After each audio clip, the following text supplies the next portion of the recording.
എല്ലാവർക്കും ഓണം സ്പെഷ്യൽ എപ്പിസോഡിലേക്ക് സ്വാഗതം. സദ്യ ഇല്ലാത്ത എന്ത് ഓണം, പായസമില്ലാത്ത എന്ത് സദ്യ. ഇപ്പൊ നിങ്ങൾക്ക് ഏകദേശം പിടികിട്ടി കാണാം ഞാൻ ഇന്ന് എന്താണ് നിങ്ങളെ പരിചയപ്പെടുത്താൻ പോകുന്നത്. അതെ, ഒരു പായസ റെസിപ്പിയാണ് നിങ്ങളെ പരിചയപ്പെടുത്തുന്നത്. കടലപ്രഥമൻ. നമ്മൾ കടലപ്പരിപ്പ് വെച്ചിട്ട് സാധാരണ പായസം ഉണ്ടാക്കാറുണ്ട്, പക്ഷെ അതിൽ നിന്ന് എൻ്റർലി ഡിഫറെൻ്റ് ആണ് ഈ പായസം.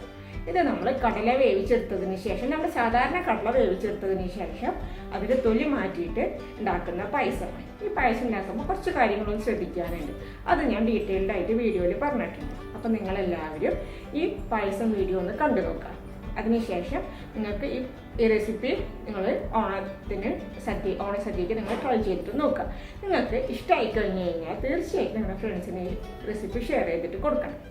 കാരണം നല്ല ടേസ്റ്റാണ് ഈ കടല വെച്ചിട്ട് നമ്മൾ ഉണ്ടാക്കുന്ന ഈ പ്രഥമൻ, നല്ല ടേസ്റ്റാണ്. അപ്പോൾ തീർച്ചയായിട്ടും നിങ്ങൾ ഇത് ഈ ഓണത്തിന് സദ്യക്ക് ഉണ്ടാക്കി നോക്കുക. എന്നിട്ട് അതിൻ്റെ ഫീഡ്ബാക്ക് എന്നോട് പറയാം. അപ്പോൾ എല്ലാവർക്കും ഒരിക്കൽ കൂടി എൻ്റെ ഹൃദയം നിറഞ്ഞ ഓണാശംസകൾ.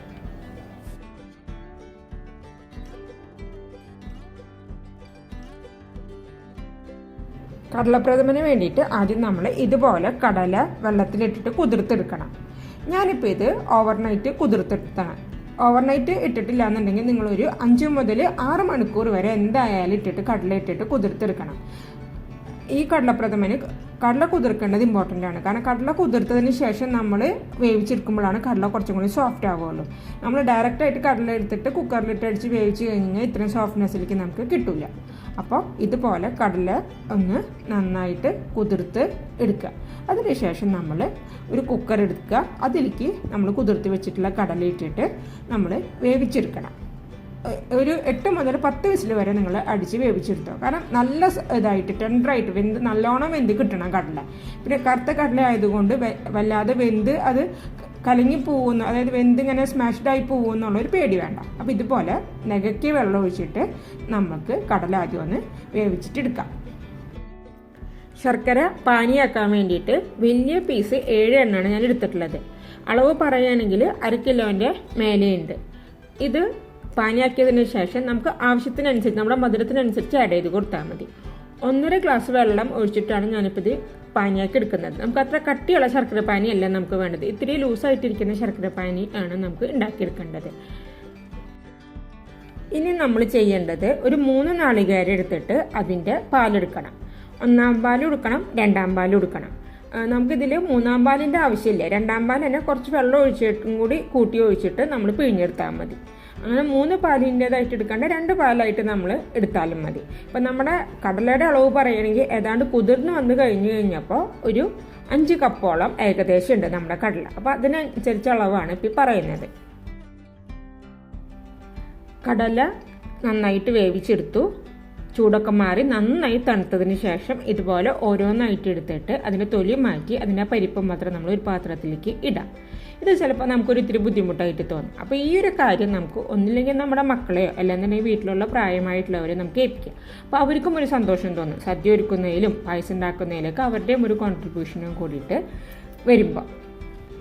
അല്ലെങ്കിൽ നമുക്ക് തലേദിവസം ഇതുപോലെ വേവിച്ച് തൊലി കളഞ്ഞിട്ട് ഫ്രിഡ്ജിൽ വെച്ചിട്ട് പിറ്റേ ദിവസം പായസം ഉണ്ടാക്കുമ്പോൾ അതിലേക്ക് ഇട്ട് നമ്മൾ പായസം ഉണ്ടാക്കിയാലും മതി.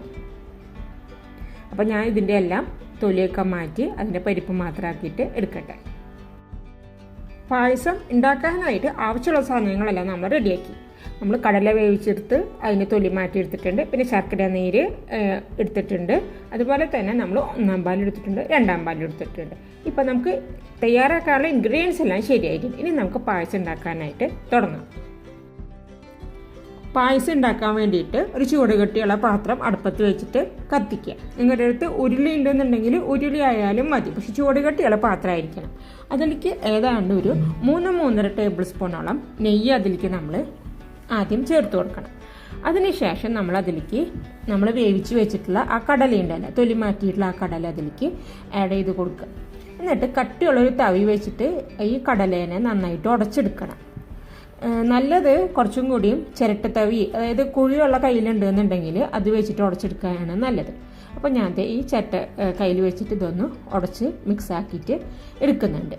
അതിനുശേഷം നമ്മൾ ഇതിലേക്ക് എടുത്തു വെച്ചിട്ടുള്ള നമ്മുടെ ശർക്കര പാനിയുടെ പകുതി ഒഴിച്ചു കൊടുക്കുക. ശർക്കരപ്പാനിയും ഈ നെയ്യും കടലയും എല്ലാം കൂടി ഇട്ടിട്ട് ഇനി നമ്മൾ ഇതുപോലെ ഒന്നും കൂടി ഒന്ന് സ്മാഷ് ആക്കിയിട്ട് ഒന്ന് ഇങ്ങനെ വിളയിച്ച പോലാക്കി എടുക്കണം. വിളയിച്ചെടുക്കുക എന്ന് പറഞ്ഞിട്ടുണ്ടെങ്കിൽ ഈ കടല നെയ്യിലും ശർക്കര പാനിയിലും കിടന്നിട്ട് ഒന്ന് മിക്സായി വരുന്നതിനാണ് നമ്മൾ വിളയിച്ചെടുക്കുക എന്ന് പറയുന്നത്. നമുക്കിത് വേണമെന്നുണ്ടെങ്കിൽ മിക്സിയിൽ അരച്ചുകൂടെ എന്നുള്ളത് നിങ്ങൾക്ക് തോന്നും. പക്ഷെ മിക്സിയിൽ അരച്ചിട്ട് നമ്മൾ ഇതുപോലെ ചെയ്യുമ്പോൾ കിട്ടുന്നത് വേറൊരു ടേസ്റ്റാണ് അതിന്. ഇതിപ്പോൾ എന്ന് പറഞ്ഞാൽ നമ്മൾ പായസം ഉണ്ടാക്കി കഴിയുമ്പോൾ ഒരു തരിതരിപ്പ് ഫോമിലായിരിക്കും നമുക്ക് കടല കിട്ടുക. കുറച്ച് കടല ഇതുപോലെ പേസ്റ്റ് ആയിട്ടുള്ളതും അത് ആ പായസത്തിന് കൊഴുപ്പ് കൊടുക്കുകയും ചെയ്യും. അപ്പോൾ നമുക്ക് പായസം കുടിക്കുന്ന സമയത്ത് നല്ല രുചിയാണ് നമ്മൾ ഇങ്ങനെ ചെയ്തിട്ട് പായസം ഉണ്ടാക്കുമ്പോൾ. പക്ഷേ ഇത് കടല ആയതുകൊണ്ട് തന്നെ നമുക്ക് പെട്ടെന്ന് തന്നെ ഇത് മിക്സായിട്ട് വരികയും ചെയ്യും. അധികം സമയമൊന്നും ഇതിന് എടുക്കില്ല. അപ്പം നമുക്ക് ഇത് നന്നായി ഒന്നും കൂടി ഒന്ന് വരട്ടി പാകാക്കിയിട്ട് എടുക്കാം. കടല ഒന്ന് വരണ്ട് പാകമായി വന്നപ്പോൾ നമ്മൾ എടുത്ത് വെച്ചിട്ടുള്ള രണ്ടാം പാലിൽ നിന്ന് ആദ്യം പകുതി ആഡ് ചെയ്തിട്ട് കൊടുത്തു. നമ്മൾ പകുതി ആഡ് ചെയ്യുന്നത് ഇത് ഇളക്കി മിക്സാക്കാനുള്ള ഒരു എളുപ്പത്തിനും അതുപോലെ തന്നെ ഈ പകുതി രണ്ടാം പാലിൽ കിടന്നിട്ട് ഇതൊന്ന് കുറുകി ആ കടല ഒന്നും കൂടി ഒന്ന് വെന്ത് വരും. അപ്പം നമ്മുടെ കൺസിസ്റ്റൻസി പാകാവും. അതിന് വേണ്ടിയിട്ടാണ് നമ്മൾ രണ്ടാം പാലിൽ പകുതി ആഡ് ചെയ്ത് കൊടുത്തത്. ഒന്ന് വറ്റി കുറുകി വന്നു കഴിഞ്ഞാൽ ബാക്കിയുള്ള രണ്ടാം പാലും കൂടി ഫുള്ളായിട്ട് നമ്മളിതിലേക്ക് ആഡ് ചെയ്തിട്ട് കൊടുക്കുക. പിന്നെ ആവശ്യത്തിന് മധുരത്തിന് ആവശ്യത്തിനായിട്ടുള്ള ശർക്കര എന്തെങ്കിലും കൂടി നമ്മളിതിലേക്ക് ആഡ് ചെയ്തിട്ട് ഒന്ന് ഇളക്കി മിക്സാക്കണം.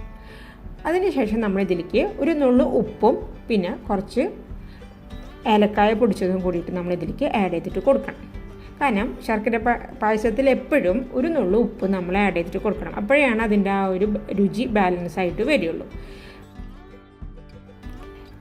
രണ്ടാം പാല് ഒഴിച്ചതിന് ശേഷം നമ്മുടെ പായസം ഏതാണ്ട് ഈ ഒരു കൺസിസ്റ്റൻസിയിൽ ആവണം. ഒന്ന് കുറുകി വരുന്ന ഒരു പരിവായി കഴിഞ്ഞാൽ നമ്മൾ എടുത്തു വെച്ചിട്ടുള്ള ഒന്നാം പാലും കൂടി നമ്മൾ ആഡ് ചെയ്തിട്ട് കൊടുക്കുക. ഒന്നാം പാൽ ആഡ് ചെയ്ത് മിക്സാക്കി കഴിഞ്ഞ് കഴിഞ്ഞാൽ ഇളക്കി കഴിഞ്ഞ് കഴിഞ്ഞാൽ പിന്നെ നമ്മൾ അധികം നേരം തിളപ്പിക്കാനായിട്ട് പാടില്ല. അത് ഏത് പായസമാണെങ്കിലും അങ്ങനെ തന്നെയാണ് കേട്ടോ. എന്നിട്ട് നമ്മൾ ഏതാണ്ട് ഈ ഒരു കൺസിസ്റ്റൻസിയിൽ നമ്മൾ എടുക്കണം. കാരണം കടലപ്പായസം ആയതുകൊണ്ട് തന്നെ ഇത് ഒന്നിരുന്നിട്ട് തണുക്കുമ്പോൾ ഒന്നും കൂടി ഒന്ന് അത് കുറുകി വരും. അപ്പോൾ അതുകൊണ്ട് നമ്മൾ ഓഫാക്കുന്ന സമയത്ത് ഏതാണ്ട് ഈ ഒരു കൺസിസ്റ്റൻസിയിൽ ഇപ്പോൾ നിങ്ങൾക്ക് ഏതാണ്ട് മനസ്സിലാവുന്നുണ്ടല്ലോ ഈ ഒരു കൺസിസ്റ്റൻസിയിൽ നിങ്ങൾ ഓഫാക്കുക.